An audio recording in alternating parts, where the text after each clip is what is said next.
மகரம் ராசி மகர லக்னத்தில் பிறந்தவர்களின் மறைந்த கர்மா சனி தரும் வாழ்க்கை பாடம் என்ற தலைப்புல இந்த வீடியோவை பார்க்க போறோம். இந்த மகரம் என்பது தேடல் என்னன்னாக்க அன்பின் தேடல். உணர்ச்சிகரமானவர்கள், அதே சமயத்துல எல்லாமே தாமதமாக இருக்கும். வாழ்க்கையில முதல் பகுதியில நிறைய போராட்டங்கள், நிறைய ஃபெயிலியர்ஸ், நிறைய எதிர்பார்த்து ஏமாற்றம், குறிப்பா காதல் வாழ்க்கையில் ஏமாற்றம், திருமண வாழ்க்கையில கருத்து வேறுபாடு, பிரிவு. சில பேருக்கு திருமண வாழ்க்கையில சிறப்பா இருந்தாலும் திருமண வாழ்க்கையை பொறுத்தவரை லேட் மேரேஜ். சில பேருக்கு சீக்கிரமா திருமணம் ஆகுதுன்னா அதுல சில பிரச்சனைகள், சிக்கல்கள், பொருளாதார ரீதியாக சின்ன வயசுல ரொம்ப கஷ்டங்கள். அதெல்லாம் 40 வயது தாண்டும் போதுதான் பொருளாதார ரீதியா ஒரு ஸ்டேபிளான ஒரு நிலைமைக்கு வரக்கூடிய சூழ்நிலை. ஆனா வாழ்க்கை முழுக்க ஒரு அப் அண்ட் டவுன்ஸ் இருந்துகிட்டே இருக்கும். சகட யோகம் மாதிரி வாழ்க்கை. ஏன்னா இந்த மகர லக்னத்துக்கு 12ஆம் அதிபதி குரு பகவான் தான். திடீர்னு பணம் வரும், அதே சமயத்துல பணம் இல்லாத சூழ்நிலையும் வரும். இந்த கர்மாவை நாம தெரிஞ்சுக்கிறதன் மூலம் நம்ம வாழ்வியல் நடைமுறைகளை மாத்திக்கலாம், அறிவார்ந்த விஷயத்தில் ஈடுபடலாம், தன்னுடைய முடிவுகளை மாத்தி நம்ம வாழ்க்கை பாதையை சீராக்கிக்க முடியும். சில நல்ல விஷயங்கள் செய்யும் போது நமக்கு ஏற்பட்ட ஒரு மோசமான கர்மா நம்மளை விட்டு விலகும் அல்லது அதிகமா நம்மளை தாக்காமையும் இருக்கும். அந்த வகையில் இந்த வீடியோ உங்களுக்கு பயன்படும். முழுமையா பாருங்க. வணக்கம், நான் உங்கள் ஆஸ்ட்ரோ பழனிசாமிகள். இந்த சேனலை பொறுத்தவரையிலும் சரியான கைடன்ஸும் சரியான ஜோதிட தகவல்களும் தரக்கூடிய சேனல். நீங்க விருப்பப்பட்டாக சப்ஸ்கிரைப் பண்ணி தொடர்ந்து பாருங்க. இந்த வீடியோ பிடிச்சிருந்தாலும் லைக் பண்ண மறக்காதீங்க. நண்பர்கள் உறவுகளுக்கு ஷேர் பண்ணுங்க. இப்ப மகரம் என்பது காலபுருஷ தத்துவத்தின் 10ஆம் பாவகம். இந்த வீட்டின் அதிபதி சனி. இந்த மகரத்துல பாத்தீங்கன்னாக்க ராசியா இருக்கீங்கன்னாக்க உத்திராடம் 2ஆம் பாதம், 3ஆம் பாதம், 4ஆம் பாதம், திருவோண நட்சத்திரம் 4 பாதங்கள், அவிட்டம் நட்சத்திரம் 1 பாதம், 2ஆம் பாதம், இந்த நட்சத்திரங்கள் இருக்கும். மகர லக்னமாக இருக்கீங்கன்னாக்க இந்த நட்சத்திரத்தில் 1 லக்ன புள்ளியாக இருக்கும். தன்னுடைய தோற்ற பொழிவில் ரொம்ப இம்பார்ட்டன்ஸ் கொடுப்பாங்க, தன் அழகா காட்டிக்கிறதுல விரும்புவாங்க. தாழ்வு மனப்பான்மை உங்களுக்கு பொறுத்தவரை கொஞ்சம் இருக்கும். உண்மையிலேயே அழகா இருந்தா கூட நம்ம அழகா இல்லையோன்னு நினைக்கக்கூடியவர்களாக இருப்பாங்க. இல்லாத நினைச்சு ஏக்கங்கள் இருக்கும், மன அழுத்தம் இருக்கும், மனம் சார்ந்த பிரச்சனைகள் கூட சில பேருக்கு இருக்கும். குறிப்பா மகர ராசி திருவோண நட்சத்திரம் அல்லது மகர லக்ன புள்ளி திருவோண நட்சத்திரத்தில் விழுந்திருக்குனாக. அதே சமயத்துல தலைமை பண்புடையவர்கள், தொழில் வேலையில அதிக கான்சென்ட்ரேஷன், வேலை செய்தே தொழில் செய்தே இவருடைய கர்மாவை கழிக்க முடியும்.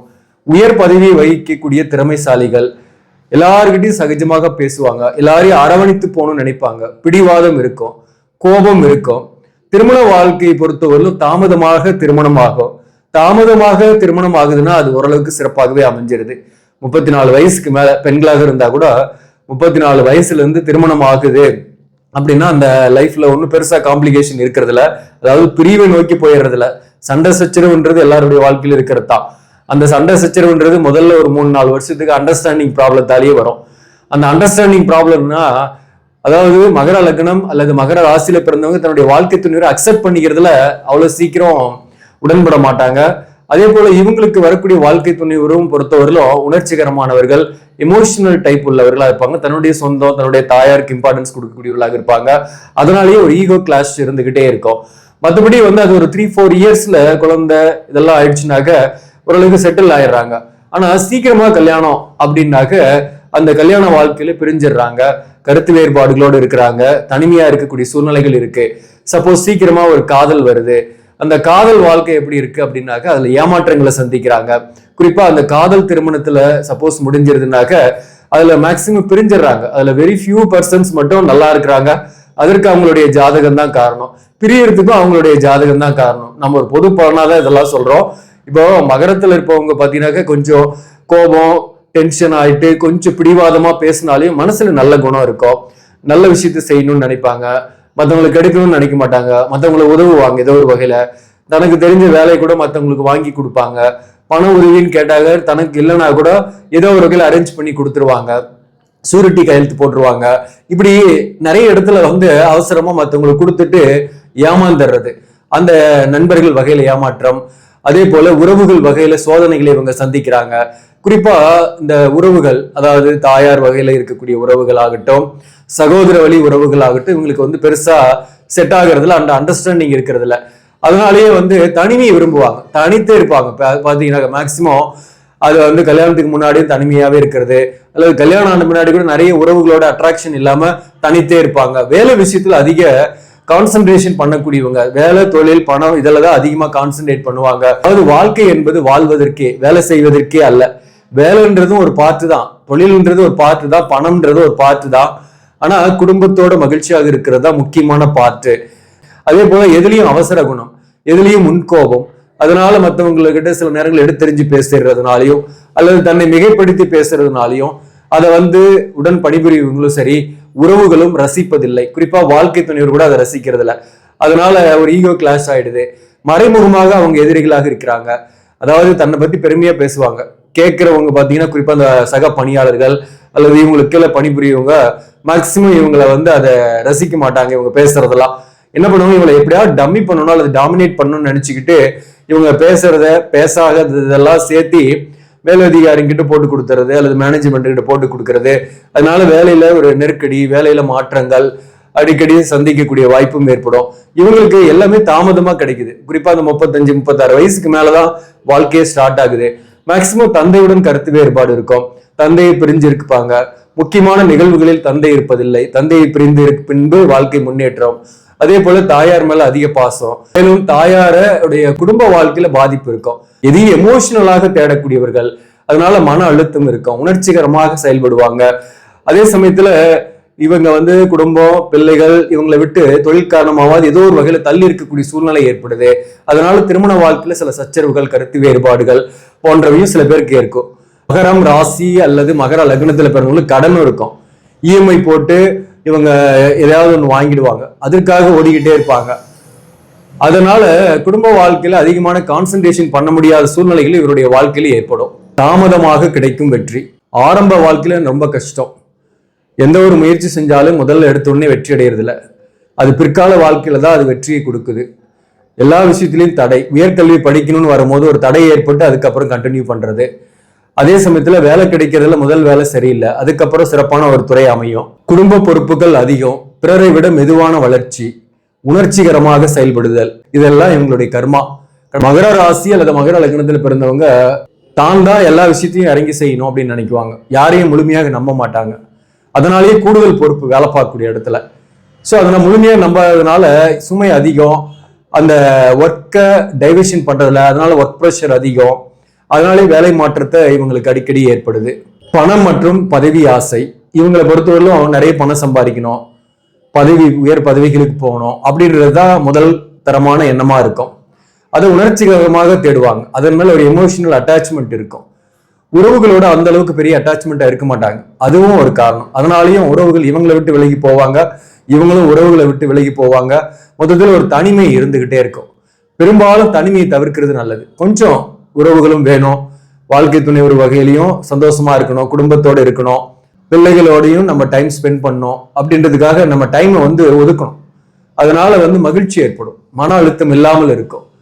இவங்களை பொறுத்தவரையிலும் முதல் குழந்தை பெண்ணாக இருக்கக்கூடிய வாய்ப்பு உண்டு. குழந்தை மேல ரொம்ப பாசம் வச்சிருப்பாங்க, பிள்ளைகளுக்காகவும் வாழ்வாங்க. பிள்ளைகள் பிறந்த பின்னாடி தொழில ஒரு ஸ்டாண்டர்டான வளர்ச்சி ஏற்படும். பிள்ளைகளுக்கு முன்னாடி கூட பாத்தீங்கன்னாக்க இவங்க வளர்ச்சி சுமாராக தான் இருக்கும். ஆனா ஒரு குழந்தை பிறந்த பின்னாடி ஒரு நல்ல வேலை கிடைக்கும். அதுக்கப்புறம் ஒரு 4-5 வருஷத்துல சொந்தமா வீடு அமையிறது, உயர் பதவிக்கு போறது, இந்த மாதிரியான விஷயங்கள் ஏற்படும். ஸோ அதிர்ஷ்டன்றது இவங்களுக்கு பிள்ளைகள் மூலமும் வரும். திருமண வாழ்க்கையை பொறுத்தவரையிலும் இவங்களுக்கு இந்த சீக்கிரமா கல்யாணம் பண்றது அவாய்ட் பண்ணணும் முக்கியமா. அதே போல அவசரப்பட்டு முன்பின் யோசிக்காம திருமணம் செய்யறதையும் அல்லது இறக்கப்பட்டு திருமணம் செய்யறதையும் அவாய்ட் பண்றது நல்லது. காதல் திருமணம் போன்றவை ஏற்பட்டாலும் அதுல நிலைக்கிறது இல்லை, அதுல ஏமாற்றங்களை சந்திக்கிறாங்க. ஆனா அந்த மகர ராசி அல்லது மகர லக்னத்தில் பிறந்தவங்களுக்கு காதலும் அதிகம், காமமும் அதிகம். ஆரம்ப கால வாழ்க்கையில் கண்டிப்பாக ஒரு காதல் ஏற்பட்டு பிரியிறது, அல்லது அந்த காதல் வாழ்க்கையில சக்சஸ் ஆனாலையும் கல்யாணம் ஆனாலையும் அதற்கப்புறம் ஏதோ ஒரு வகையில பிரிந்தே இருக்கக்கூடிய சூழ்நிலைகள் ஏற்படுது. சில பேருக்கு எக்ஸெப்ஷனும் இருப்பீங்க, அவங்க நல்லாவும் இருப்பீங்க. அவங்களுக்கு ஃபார்ச்சுனேட்லி அவங்களுடைய ஜாதக பொருத்தம் இருக்கும். அந்த ஃபார்ச்சுனேட்லி பொருத்தமாக்குறவங்க பாத்தீங்கன்னா மேக்சிமம் வெளியூர், வெளி மாநிலம், வெளிநாட்டுல இருப்பாங்க. காதல் திருமணம் பண்ணியிருப்பாங்க, அதுக்கப்புறம் வேற ஊருக்கு போய் வாழ்ந்துட்டு இருப்பாங்க, அவங்க நல்லாவே இருப்பாங்க. காதல் திருமணம் பண்ணிட்டு சொந்த ஊர்லயே இருக்கிறவங்க அன்பார்ச்சுனேட்லி அவங்க பிரிஞ்சிடறாங்க. அதுதான் முக்கியமான விஷயம். மேக்சிமம் சொல்றேன் நான் இதை. அதே சமயத்துல லேட் மேரேஜா பண்றவங்க அவங்களுக்கு ஒரு சரியான வரனே அமைஞ்சிருது. இவங்களுக்கு வரக்கூடிய வாழ்க்கை துணைவர் உணர்ச்சிகரமாக இருக்கக்கூடியவராக இருந்தாலும் அவருடைய உடல்நல விஷயத்துல கொஞ்சம் சில தொல்லைகள் பிரச்சனைகள் இருக்கும்.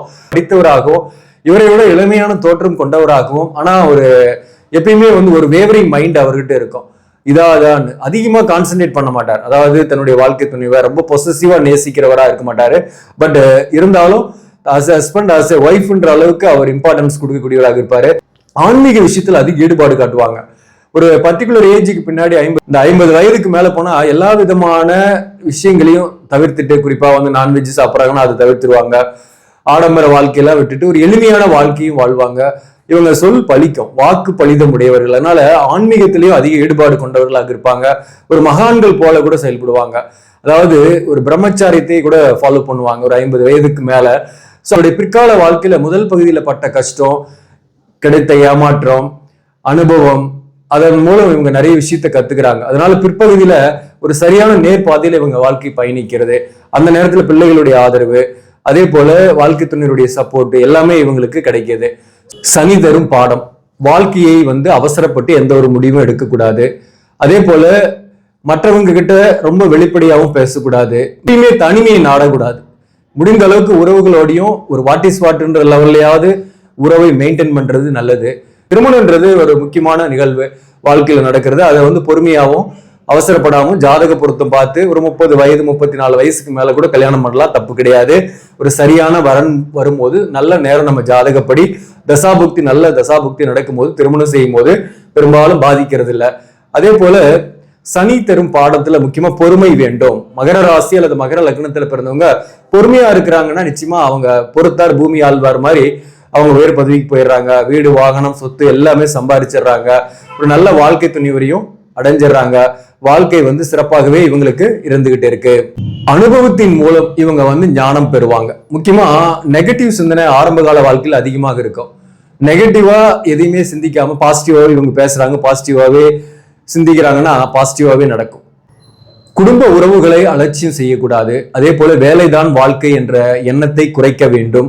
இதெல்லாம் மாத்திக்கும் போது மகரத்தில் பிறந்தவங்க சிகரத்தை அடையக்கூடிய வாய்ப்புகள் உண்டு. இப்போ மகர ராசியில பிறந்தவங்களுக்கு இந்த கர்மாவை குறைக்கிறதுக்கு என்ன செய்யலாம்னா, இந்த ஜீவ சமாதி வழிபாடு உங்களுக்கு நன்மையை கொடுக்கும். திருவண்ணாமலையில கிரிவலம் போறீங்கன்னாக்க அந்த கிரிவல பாதையிலேயே சேஷாத்ரி சுவாமிகள் ஜீவ சமாதி இருக்கு, ரமண ஆசிரமம் இருக்கு, ரமண ரிஷியோட ஜீவ சமாதி, யோகிராம் சுரத்குமார் ஐயா அவர்களுடைய ஜீவ சமாதி இருக்கு. அதே போல பழனி பக்கம் வந்து திண்டுக்கல் மாவட்டம் பழனி பக்கத்துல மூட்டை சுவாமிகள் பழனி சுவாமிகளுடைய ஜீவ சமாதி இருக்கு. இங்கெல்லாம் நீங்க வந்து வருஷம் ஒரு முறை ஏதாவது ஒரு ஜீவ சமாதி போயிட்டு ஒரு மெடிடேஷன் பண்ணிட்டு, பிசிக்கலி சேலஞ்சு பர்சன், வறுமையில் இருப்பவர்கள், நோயாளிகள், இவங்களுக்கு அன்னதானம் ஆடை தானம் செய்யும் போது இவர்களுடைய கர்மா குறைகிறது, தடைகள் விலகுகிறது.